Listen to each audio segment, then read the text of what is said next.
Okay, so let's talk about Jalen Carter. Very interesting situation going on here. He was issued a warrant for his arrest by Athens police officers on the case of reckless driving and racing in Athens, Clark County. The significant part of this story is that this took place on January 15th, which, for those of you who don't know, that was the day that tragically a Georgia football player and a Georgia staff member lost their life. So now we're thinking that there's some connection there. Unfortunately, very very sad there. But he was booked. He was released after posting bond, and he's back at the combine. But I do want to talk about how this is going to affect kind of his draft stock, how maybe severe the punishment will be, and everything like that. So character issues. I know the character issues kind of got brought up with Jalen Carter a while ago. And I didn't know if there was much merit to it really. But now we kind of have legitimate reason for character concerns. I mean, he was literally arrested middle of the NFL Combine. So that's alarming. You know, we're talking about a guy who had potential to be the number one overall pick in the draft. And if not the number one overall pick, almost guaranteed to be a top five pick. So this is a big thing.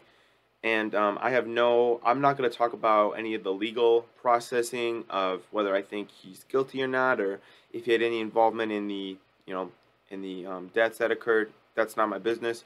But what I am going to say is that, from a draft perspective, this definitely tanks him a little bit.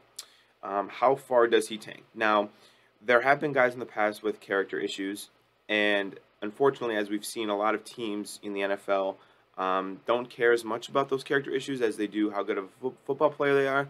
And they believe, that they can get him in the building, they can coach him up, they can do whatever, they can get his character issues fixed.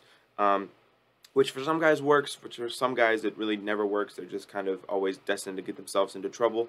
But for Jalen Carter, I hope the best for him. Obviously, I hope that he can turn it around. But looking kind of at the draft, so I think it rules out number one overall. It rules out the Bears. I would think now it rules out at least the Texans. I think the earliest he can go now would be number three. I would not be surprised if he falls out of the top 10. And again, we're talking about a guy who could have been the number one overall pick, who's might fall out of the top 10. This combined with his combine performance bumps up Will Anderson, I would believe, into the best non-quarterback or the highest non-quarterback to be taken. For Jalen Carter, this is a messy situation. He has come out and said that he's going to cooperate fully with police, and he is going to clear himself of every wrongdoing, which we'll see how that goes. But very very interesting situation going on here with Jalen Carter. I don't know if we've had any updates. This happened a few days ago. I don't think we've had any updates. He wasn't going to participate in the combine to begin with, so this doesn't really affect him in terms of stock performance-wise, like physically-wise, because he wasn't going to do the combine anyways. He was going to be there for the interviews, and from what I'm hearing, he still is there for the interviews. And I'm sure teams are going to ask him all about this. But we'll see where this takes Jalen Carter, and we'll see how this affects his draft stock. Again, hopefully he doesn't have any involvement into the deaths or anything like that. I will say I did a little research onto the what he got acquitted for, and I think the maximum penalty he could receive is like a year in prison and like $1,000 fine. I seriously doubt that he'll go to jail for a year, let alone even probably at all.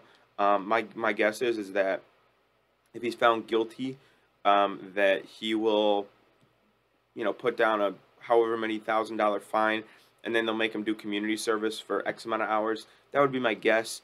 Obviously, though, I'm not a police officer, I'm not a lawyer, so I don't know that well. If anybody does know what he's dealing with and the charges and how severe they are, tell me down below. I'd be interested to hear about it, but just from what I was seeing, it's probably only going to be a maximum of like a year in jail. So that's kind of the Jalen Carter situation. Very, very crazy going on. Very bad timing for him. But again, hopefully he's cleared of everything and it was just a giant misunderstanding. So let's go ahead and go into the next topic.